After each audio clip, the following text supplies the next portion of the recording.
Welcome to the Money Healing Club podcast. I'm your host, Rachel Duncan. I'm a certified financial therapist and art therapist, and you've come to the softest place to land in personal finance. And a big part of our personal finance is our work, our jobs. And right now, this is recording in November of 2025, the job market is objectively rough.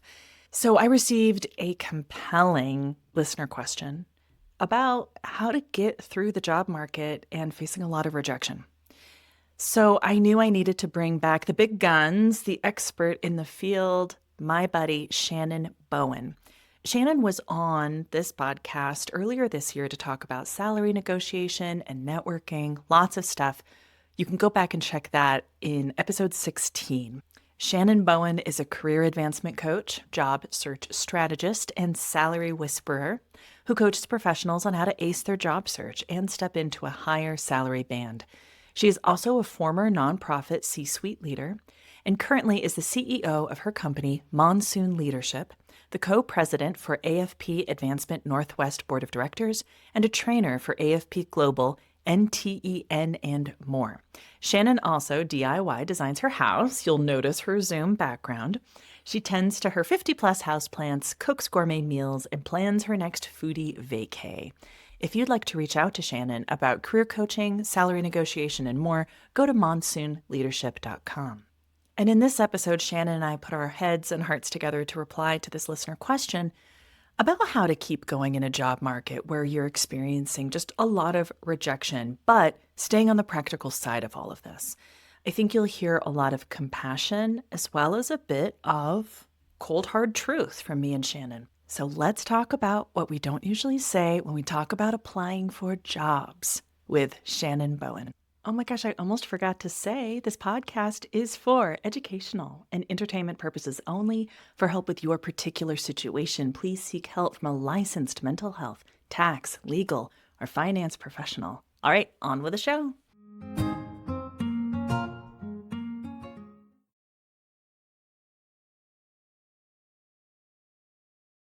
Hi, my question is, how do you navigate when you're in a situation where you need money and you're looking for a job and you know the job market is tough? How do you navigate keeping your self-esteem positive and not feeling like crap? So you know the job market's bad, you know it's not just you, everybody's looking for a job, but yet you still need money to come in. And because you don't have money, you don't have resources, you don't feel fulfilled because you're not being chosen, essentially. Am I making sense? I think that's my question. How do we not feel bad about ourselves when we don't have money? And maybe an answer that's not just something about looking inside yourself. Like there has to be something else because we've looked inside ourselves and it's not working because we have no money. Hi, Shannon. Thank you for being here to answer this amazing listener question, which I think I would paraphrase as this. How do I keep my self-esteem up about not getting chosen, but don't give me any BS? Yeah, we're not going to talk about self-care and bubble baths and breathing because that only gets you so far. That don't pay the bills, people. We get that. Like Shannon and I completely get that, even though Money is real. it's important. But like what I've been saying is like money is both energy and it buys your groceries. So like it's both. Yes. Yeah. Yeah. And I think, right now the job market is different. It's been funky this year, especially, my whole career is in nonprofits. I work with a lot of nonprofit clients, which has been very hit hard this year with funding cuts, but it's rippling out into all different fields. And so sometimes people like to build this up as this villain. Oh, I can't switch jobs now. The job market's too hard. It's this big, bad, scary thing. It is harder, but it is not impossible. And I agree with the caller that it's like, you could tell yourself you're amazing all day long, but if you're not getting the interviews, if you're not getting the jobs, what I'm going to say is there's something wrong in the process. And it is not, if you were just copy pasting your resume from 2019 and earlier and thinking it's going to play, it's not going to. It's a lot more strategic now. You have to really position your strengths, your experience, and your approach to work, because there's this high level of suspicion that's happening from hiring managers right now that I think started with all the job shifts in 2020 and job hopping, that now hiring managers are like, do you really want this job? Are you going to stay? Are you really who you say you are? Give me proof points. So they're adding more interviews and more things to to be totally sure. So it's longer, it's more convoluted, and job seekers who are not really clearly talking about what they're going to bring to this specific role are not getting interviews, or they're getting a couple interviews and they're not getting to the offer stage. You have to try harder and more strategically now. That's some That's what I hard would say. truth. And don't It you think is. trust has also been eroded on both sides? It's like, I need a job, but Yes, I don't really want to absolutely. work for you. And if that's coming Yep. through, that's also coming in, like the interpersonal stuff going on there with, like, I Yeah. think there's broken trust on both sides.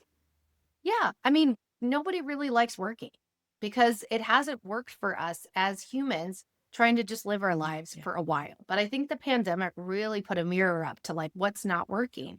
So yeah, on the job seeker side, I'm seeing people being so picky that they're self-selecting out of so many jobs to even apply for because they're making these judgments based on the job descriptions. And I have to tell people that was not carefully written. I've been in these rooms. They're like, copy paste, put it back up on the website, just add, add, add. They're not thinking consciously about the effect on an applicant. So you have to get into the interviews and find out, what are the real priorities in this job? Okay, maybe this can be phased out. You can also negotiate your workload at the verbal offer stage and say, there's a lot in this job description. How would we think about phasing this out together? What are the top priorities? Instead of, a lot of times people just being like, oh, that's too much, I'm not even going to apply. Well, then you'll never know if it's going to be the right fit. You find out more in interviews than you ever do through a job description, job announcement.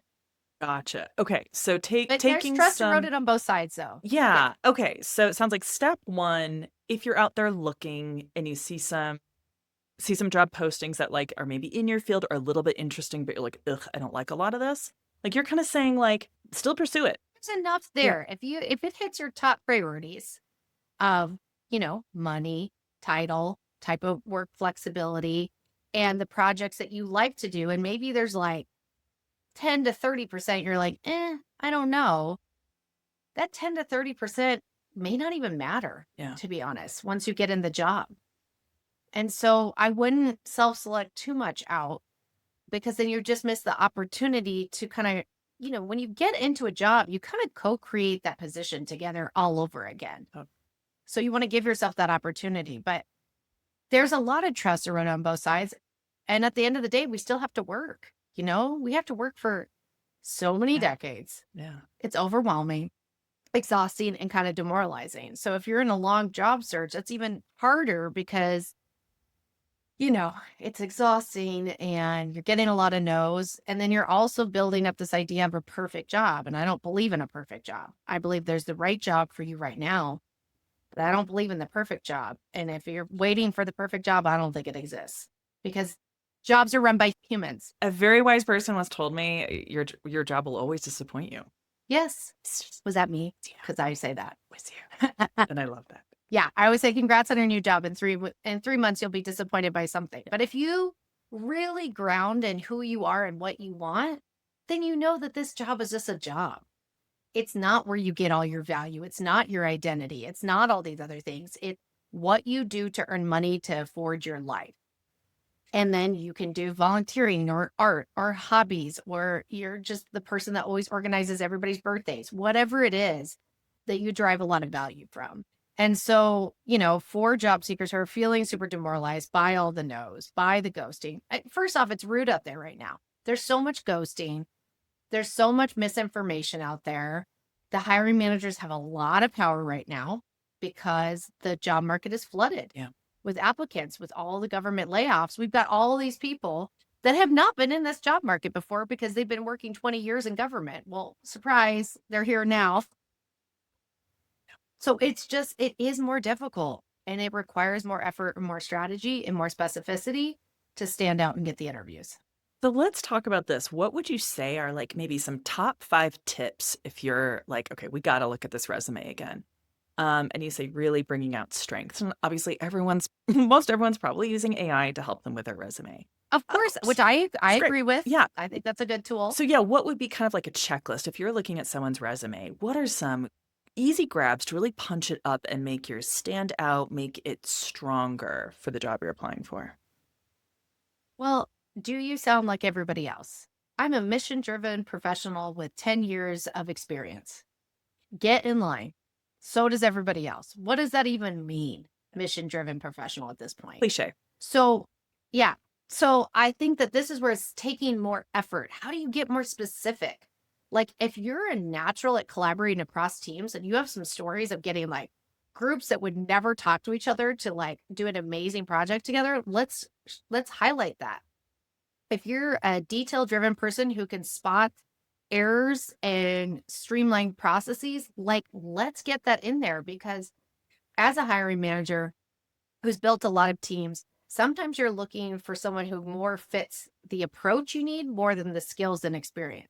If I got a team of all visionary brainstorm people, I'm in desperate need of a detail oriented, independent person who can execute on tasks. But if I never hear that that's part of what you can do because you're hiding behind generic language that you think people want to hear, then you're never specific enough to actually feel like they can trust you to hire you. And I always say that hiring is a trust building exercise. And part of that is being specific about the authenticity of what you bring to a role.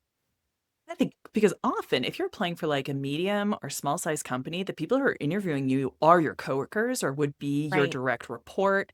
I mean, sometimes, yes, in really big companies, you're being interviewed with people you'll never work with, but that's usually there's a lot more going on. Like, would I like to work with this person? Even if a hiring manager isn't supposed to think that, that's there, right? Yeah. And are you really interacting with their 10 years of experience on a daily basis? Or are you interacting with that they know how to take good notes in a meeting? Yes. So, sometimes we have to talk about how we approach the work, and that specificity helps you stand out and be competitive. And then also from the self-esteem standpoint, which a lot of that call was like, yeah, how do I keep going? Which I get it. It sucks right now. And people are unemployed longer than their unemployment benefits, and money's getting really tough. Yeah. So that is real. And I just want to honor that. If you really work on describing your specific strengths, it does help you feel confident in the value that you bring. You will negotiate better at the end because you know exactly what specific value you bring and how you're going to help this organization reach its goals. So yeah, that extra 10K will help everybody reach their goals. Yeah. So I do believe that it's more than just fluffy, oh, I'm good at this, isn't that great? I think it's actually like if you can root in the specificity of your strengths, you're more likely to get the job and more likely to negotiate for the salary that you really need at this time in your life. Yeah. It sounds like you want us to be quirky. Like, honestly, Unique. yes. There's such a flood right now of applicants that actually to stand out is kind of the first thing you need to do. Now, don't be like wild and do wild things, but like there's just more resumes that are coming in the door, and resumes are boring. They're like newspapers. They're outdated and boring. So how can you bring some specificity and interest? Also, like, don't bore people. This is something I talk a lot about with my clients. Like, write a cover letter that feels like a human wrote it. Put some specific stuff in your resume that's interesting to read because we haven't evolved these systems and they don't quite work for our Twitter-sized brains. So we have to put a little intrigue in there to keep the reader reading. And that's why LinkedIn works so much better because there's so many different facets to it that it's kind of more interesting to our brains that crave a lot of variety. But the cover letter and resume is a challenge. And so how do you bring a sentence that stands out and they're like, oh, I want to bring them in. I want to hear more about that. That's intriguing. What I really Kind of got to intrigue. And I think the cover letter is such a good opportunity to be like, I'm applying for your job and not applying for all jobs. Right. Like a little bit, what do you know about this company? What do you identify with? Is there a connection? Like show that you've done a little homework.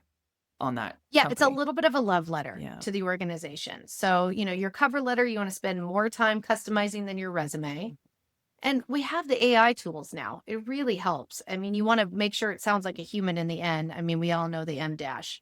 We're getting better at spotting AI, so you still have to put the human slant on it. But yeah, you can make it really custom to them.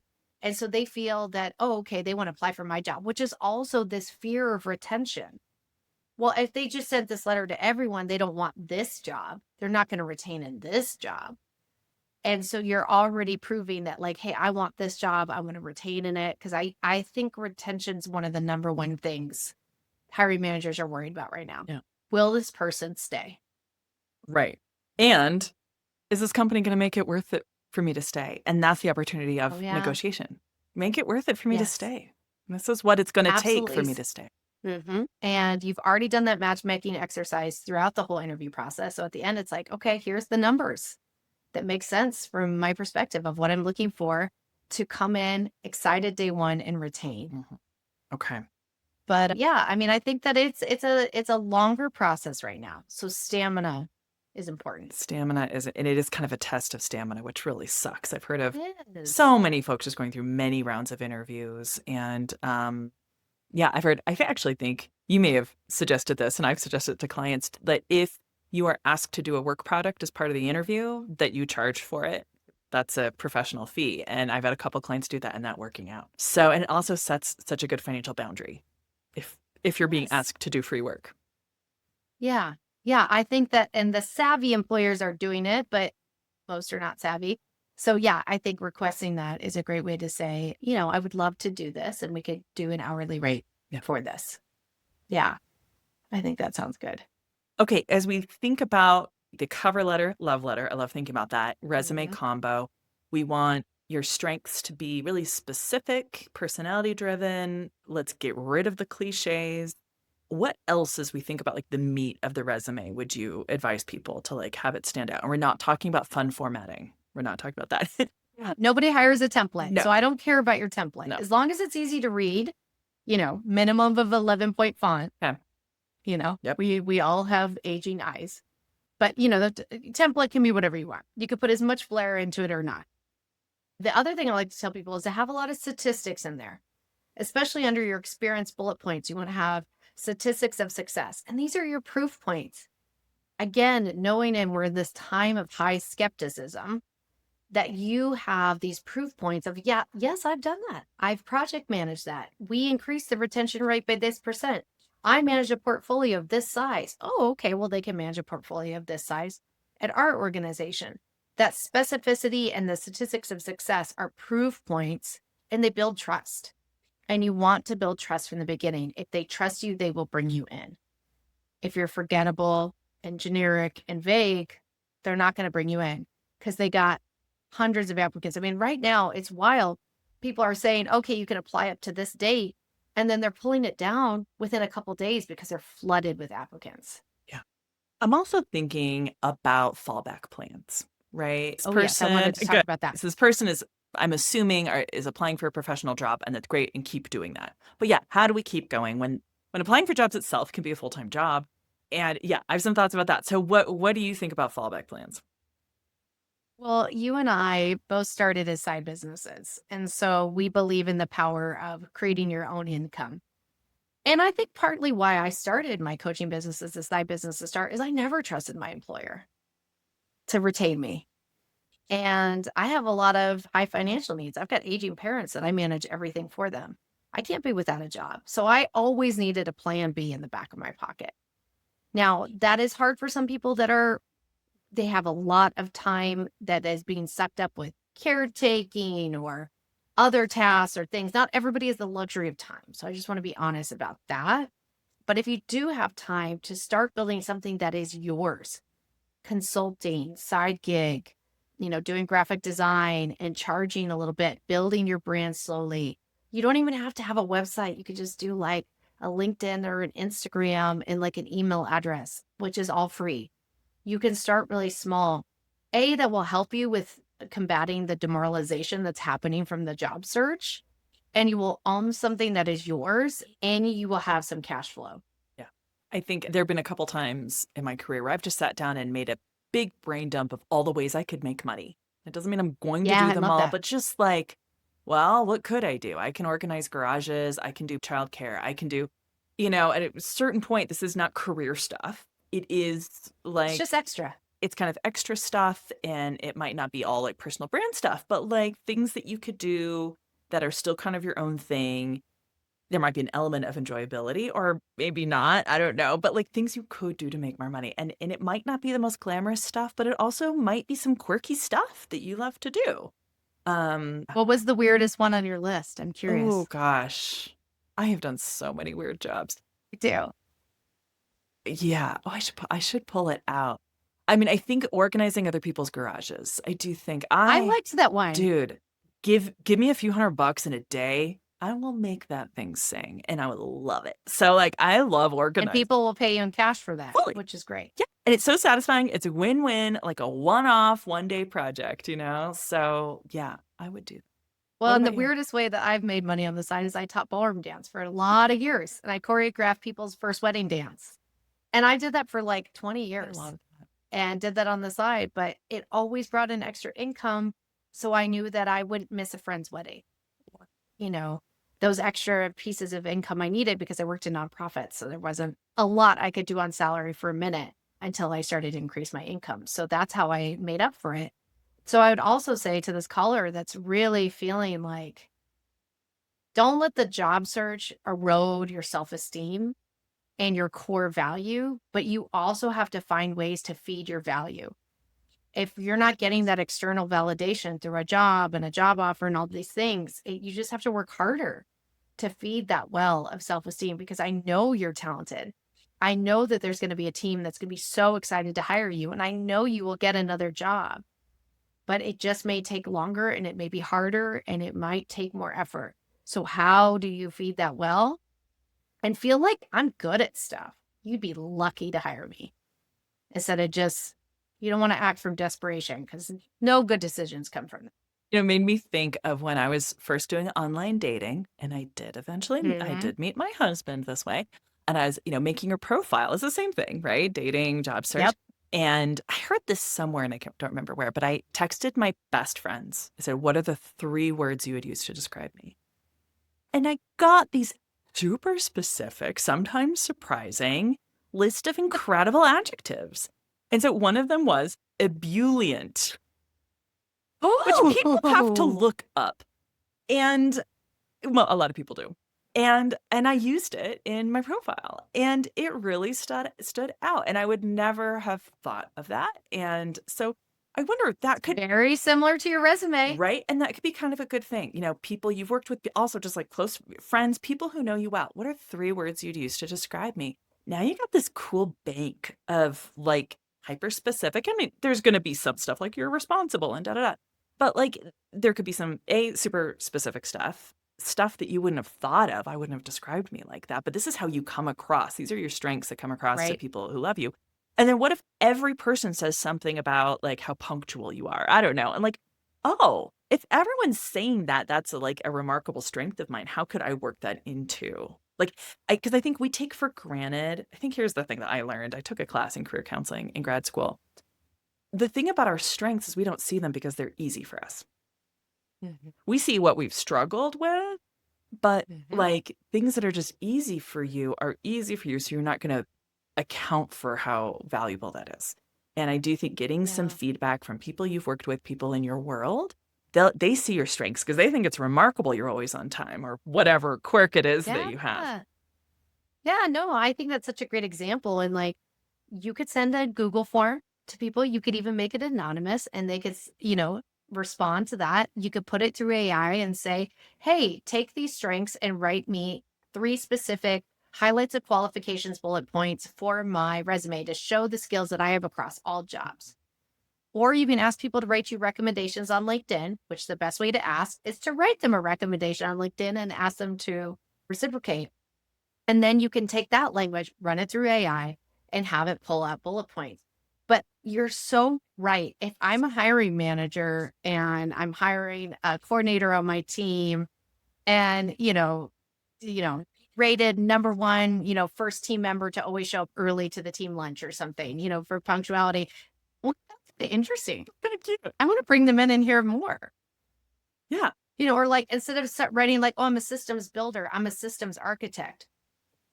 That's interesting. There's just little tweaks of words that bring a specificity and a power to your language. And that energy attracts other energy. And so I would say, like, if you're at a place where you're sending out applications and you're not getting interviews, take a look at your materials, get more and more specific. It always works with my clients. The more specific they get, the more interviews they get. I love that. Every time.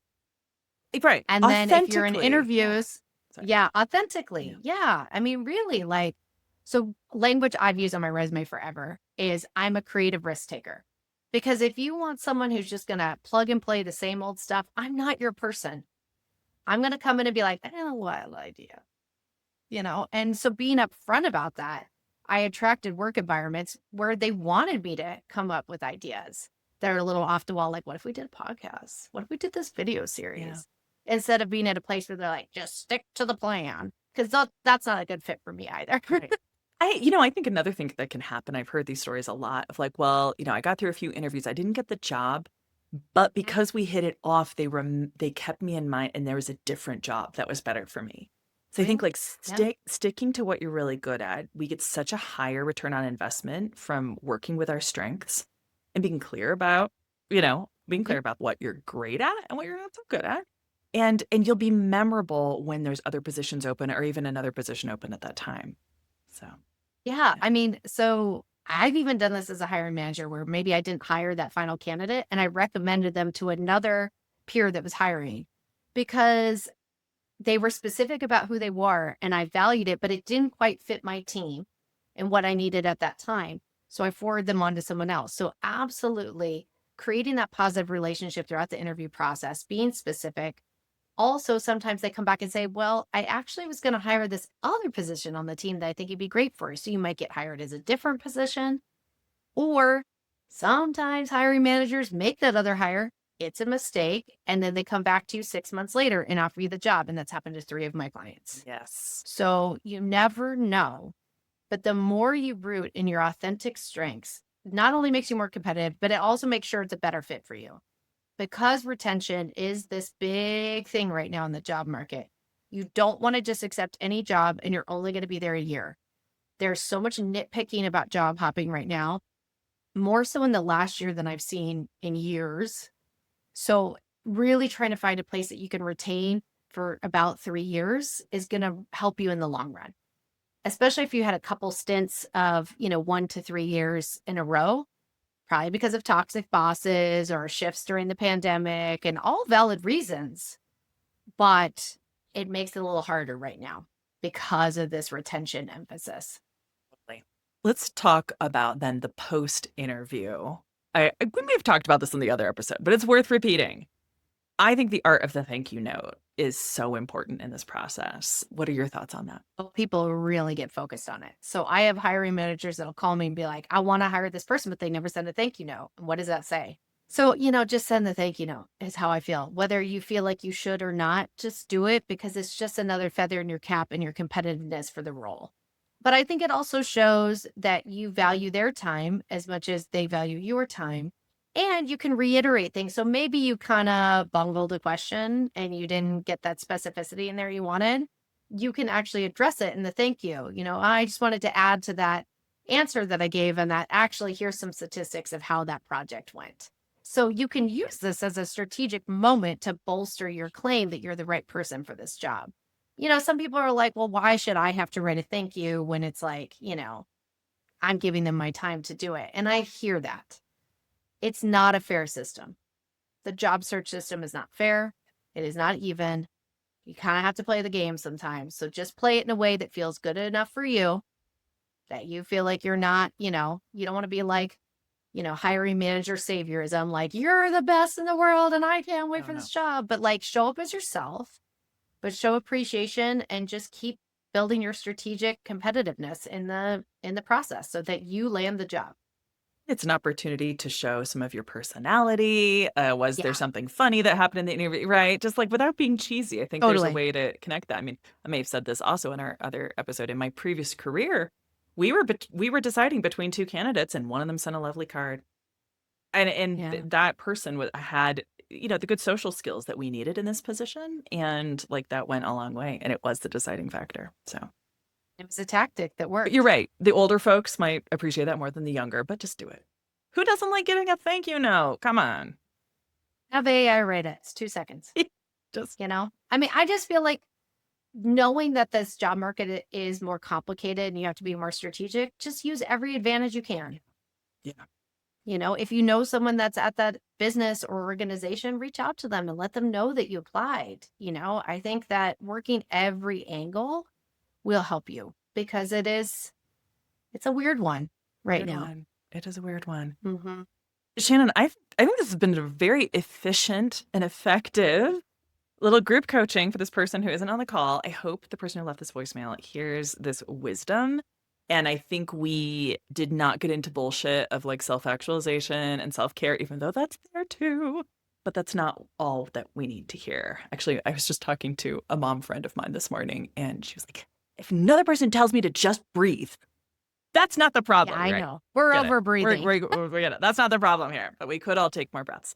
But yeah, your friends, your network, you are chosen by some folks, is what I would say. That's the touchy-feely part. Yeah. Like you are chosen, and it's real. And you will find a job. Yeah. You will find it. Hear it from Shannon. You have to believe in that. You have to believe that you are hireable. We believe in you. And yes, everybody is hireable. It's just, how can you show them that you're the right specific fit for this job? Wonderful. Shannon, so if this person needed some more specific help, how could they reach out to you, and what are you offering? How could you help them? Yeah, well, first of all, I would love the caller to send back a response. I'd love to hear if we hit the nail on the head or if we should dive into anything else more specifically. So I'd be curious about that. But yeah, so I do coaching throughout the job search process. So my dream job coaching process takes every step of the way through the job search. We go through your materials, strategically telling your story. I have these personalized AI reports that help you to really identify language of how to describe your secret sauce of strengths. We do interview practice, and my favorite, salary negotiation, which is how we met, because we are both empowered to help people earn the money they need to reach their goals right now. But a lot of what I help people to do is how to identify the right job for them right now in this phase of your life, and how to align passion and purpose and prosperity. So yeah, they can reach out to me. I have Catalyst calls open and would love to talk to people about their job search. It's fantastic. And it's at monsoonleadership.com, right? It is. Okay. Thank you for remembering my own business name that I forgot to say. See, it's because your strengths, I'm connected with you. So it's all good. Yeah. Everything will be in the show notes. And if you reach out to Shannon, tell her that you heard about her on this podcast, or just say Rachel sent you. And I'm sure she'll give you some extra love and attention. Yeah, and I'm on LinkedIn all the time, so feel free to just drop me a DM. If you have any specific questions about something funky going on in your job search, just let me know. And just know that, people are getting jobs every week. They are. Jobs that they love. So it can happen to you too. We believe in you, everyone. Yeah. Shannon, thanks so much for unpacking this. Thanks. And if we... Oh, and this was fun. Yeah, and listener, the person who called in, if you give us a little update, we would love to get an update. Because also this voicemail was left a little while ago, so I'd love to hear if there's any updates.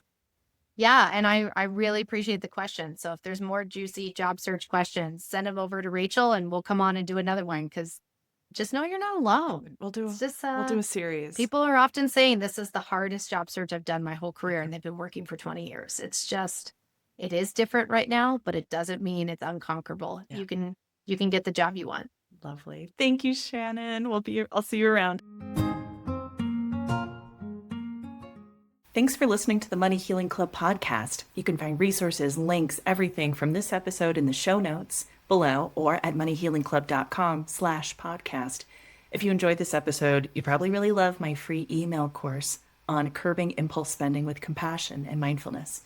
You can check it out at moneyhealingclub.com/challenge. Do you have a question or a topic about financial therapy or about just living in this life with money?